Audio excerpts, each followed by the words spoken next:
మాట్లాడగలుగుతాం. But మన subject అది కాదు. రామోహన్ రావు గారు, అది పోలిక లేదు కానీ మన ఇక్కడ సూత్రం తప్ప అయితే లెక్క తప్పు వస్తుంది. నేను కాంపోజిట్ మ్యాథమెటిక్స్ చదువుకున్న వాడిని. బేస్ లేకుండా ఈ జమిలీ ఎన్నికల ప్రతిపాదనను గత 10 ఏళ్లుగా బీజేపీ మాట్లాడుతుంది. నేను స్పష్టంగా చెప్తున్నాను, సూత్రప్రాయంగా నేను వ్యతిరేకిస్తున్నాను. సాంకేతికంగా కూడా సాధ్యం కాదని అడ్వకేట్ గా చెప్తున్నాను. 2 చెప్తున్నాను. నాకు వేరే పార్టీలతో సంబంధం లేదు. వాళ్ళు చెప్పు నేను కాల్ పెట్టాను. 1952 నుంచి 67 దాకా మొత్తం జమిలీ ఎన్నికలు జరిగినాయి అంటూ తప్పది. 55లోనే నెహ్రూ గారు ప్రజాస్వామికంగా మనకు నంబూదిరి ప్రభుత్వాలు కూలగొట్టిరు. అక్కడి నుంచే పోయింది. కాకపోతే మిగతా రాష్ట్రాల్లో కేంద్రంలో ఒకేసారి జరిగినాయి. కానీ ఒక్కసారి జరిగినాయంటే ఒకే రోజు జరగలేదు. మీరు చూడండి, 51 నుంచి 51 అక్టోబర్ నుంచి 52 ఫిబ్రవరి దాకా ఫస్ట్ సార్వత్రిక ఎన్నికలు 6 నెలల పాటు జరిగినాయి. ఆల్మోస్ట్ మార్చి దాకా జరిగినట్టే. మార్చిలో కొత్త లోక్సభ మొట్టమొదటి లోక్సభ ఏర్పడింది అప్పుడు. అందుకని ఒక్కరోజు జరిగిన 6 నెలలు జరిగినాయి ఆల్మోస్ట్ అప్పుడు.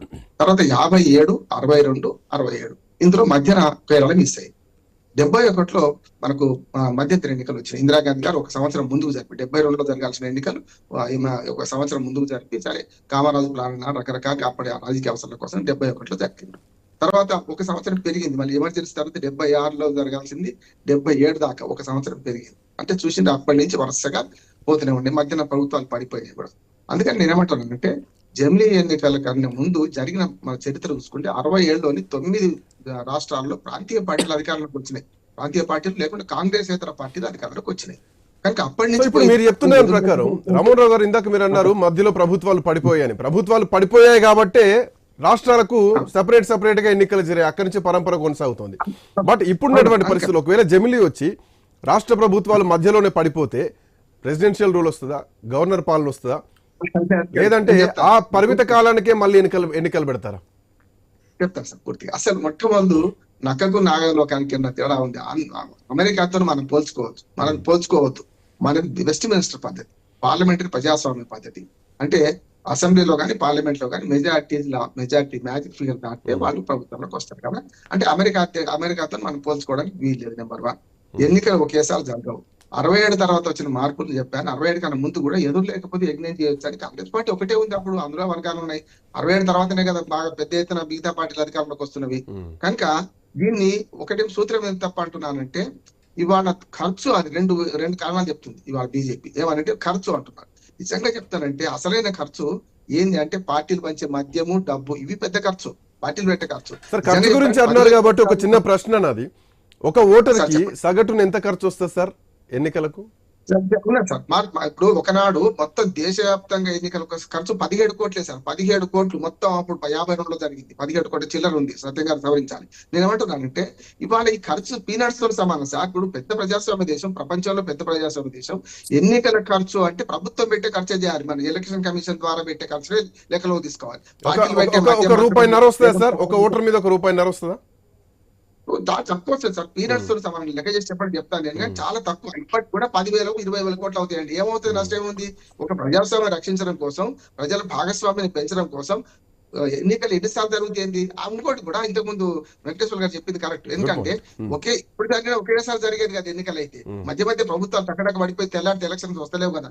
కలిసి వచ్చినా వేరువేరుగా వచ్చినా ఒకేసారి జరగాల్సింది. కడవకైనా చాంతాడే, ముంతకైనా చాంతాడే సామెత శ్రీకాంత్ గారు. నేను ఒకటి చెప్తాను. ఇప్పుడు ఏమో సూత్రం ఏమో తప్పు అంటున్నాను. ఏంటంటే 2 కారణాలు చెప్తున్నాను. ఒకటి, దేశంలో డబ్బు ఖర్చు అవుతుంది. దీని మీద డబ్బు ఖర్చు సమస్య కాదు. రామోహన్ రావు గారు, మీరు ఇందాక మాట అన్నారు ఎన్నికలు ఎన్నిసార్లు పెడితే ఏంటి అన్నది. సో ఇక్కడ జమిలీ వస్తే ఎన్నికలు ఒకేసారి.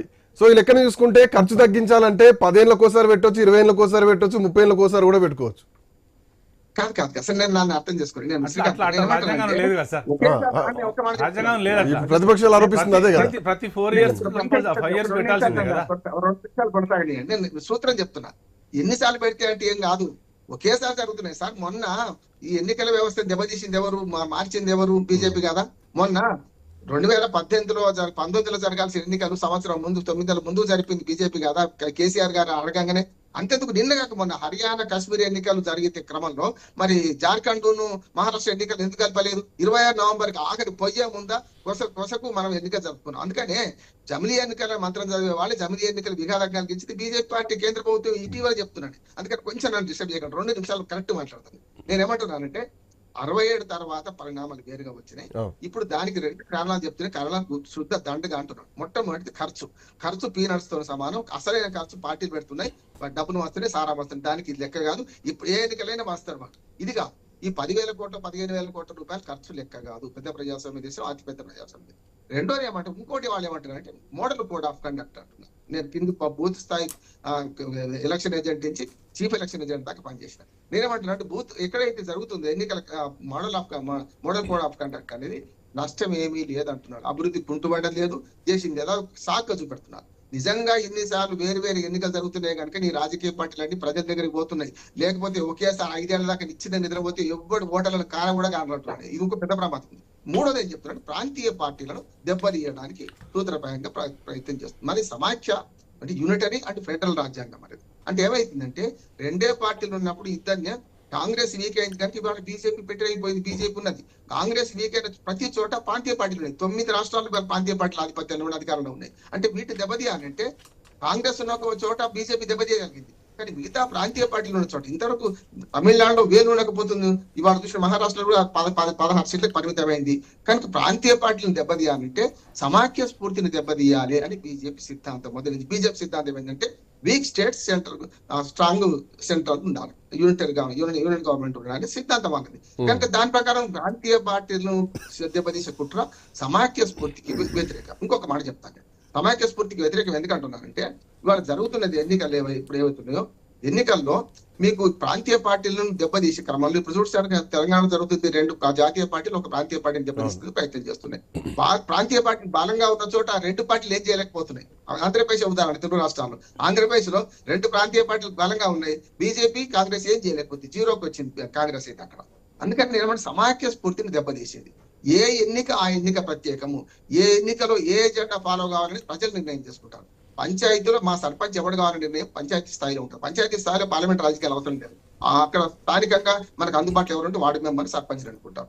మండల స్థాయి ఎన్నికల్లో మండల స్థాయి రాజకీయాలు ఉంటాయి. ఒక జిల్లా స్థాయిలో జిల్లా స్థాయి. రాష్ట్రంలో ఎజెండా వేరుగా ఉంటది, దేశం ఎజెండా వేరే ఉంటది. దేశంలో విదేశీ వ్యవహారాలు, అట్లా రక్షణ, ఇట్లాంటి పెద్ద పెద్ద సమస్యలు వస్తాయి మనకు. ఇక్కడికి వచ్చి రాష్ట్రాల్లో రాష్ట్ర అభివృద్ధి పట్ల, మౌలిక వసతుల పట్ల ఒక రకంగా ఉంటుంది. కనుక మీరు రాష్ట్రం ఎన్నికను ఒక ఎజెండా ఉంటే కేంద్రంలో ఒక ఎజెండా, ఈ ఎజెండా కలిపి పెండా బెల్లం కలిపితే ఏమైందంటే ఎన్నికల వ్యవస్థ విచ్ఛిన్నం అవుతుంది. ఒకటి. ఇంకొకటి ఈ బిల్లులో 2 పూర్తి దుర్మార్గమైనవి ఉన్నాయి. అవి నేను చెప్తాను. ఇప్పటికే స్థానిక ప్రభుత్వాలను కేర్ చేస్తలేదు ఏ ప్రభుత్వం కూడా. ఎందుకు చేస్తలేదు? నిజంగా 73, 74 రాజ్యాంగ సవరణ వచ్చిన తర్వాత 5 ఏళ్లకు ఒకసారి ఎన్నికలు జరగాలని ఉంది కదా. మరి తెలంగాణలో ఇప్పటికి ఏడాది అయిపోయింది, పంచాయతీ ఎన్నికలు అయిపోయి, పంచాయతీ సమయం అయిపోయి 6 నెలలు దాటింది. మన మండలాలకు జిల్లా పరిషత్ అయిపోయి, మున్సిపాలిటీ రేపు వచ్చి అయిపోతున్నాయి. ప్రతిసారి పంచాయతీ ఎన్నికలు వాయిదా వేస్తున్న ఈ ప్రభుత్వాలే కేంద్రము జుట్టు చేతులు పట్టుకొని రేపు పొద్దున ఏం చేస్తుంది అంటే రాష్ట్ర ప్రభుత్వాల ఎన్నికలను వాయిదా వేసే అధికారం తీసుకుంటుంది. క్లాస్ 5(2) 129 రాజ్యాంగ సవరణలో ఏం చేస్తుంది అంటే పెద్ద దుర్మార్గం ఏంటంటే ఎన్నిక జరగాల్సిన రాష్ట్ర ప్రభుత్వాల ఎన్నికలు కూడా వాయిదా వేసే ఒక దుర్మార్గమైన కుట్ర ఉన్నది. ఇలా అప్పుడు ఏమైతే స్థానిక ప్రభుత్వాల కంటే మున్సిపాలిటీల కన్నా అధ్వానంగా మారిపోతాయి రాష్ట్ర ప్రభుత్వాలు. అంటే ఇది పెద్ద కుట్ర అంటున్నాను. ఇది కనుక సాధ్యమైతే ఇందులో ఇంకొకటి ఉంది. అసలు స్థానిక ప్రభుత్వాల ఎన్నికలు జరుపుతాం మొదలేమన్నారు, అన్ని అన్నారు కదా. 100 రోజుల లోపల పార్లమెంటు అసెంబ్లీ ఎన్నికల తర్వాత 100 రోజుల లోపల జరుపుతా అన్నారు కదా. అసలు దానికి ఊసి లేదు. ఇప్పుడు అసలు బిల్లు చదవండి. బిల్లులో ఎక్కడ స్థానిక ప్రభుత్వాల ఎన్నికల గురించి మాట్లాడితే రాష్ట్రము కేంద్రం రెండింటి అంటే పార్లమెంటు అసెంబ్లీ ఎన్నికలు మాత్రమే కలిపి చెప్తా ఉంటున్నారు. ఇంతకంటే కుట్ర ఇంకోటి లేదు. ఇది కేవలం స్థానిక ప్రభుత్వాలను నిర్వీర్యం చేయడం, ప్రాంతీయ పార్టీలను నాశనం చేయడం, సమాఖ్య స్ఫూర్తికి వ్యతిరేకంగా ఈ బిల్లు ఉన్నది కనుక ఖచ్చితంగా వ్యతిరేకించాల్సింది. Welcome back to you. Thank you Rama Rao గారు. సత్యం గారు, గుడ్ ఈవినింగ్.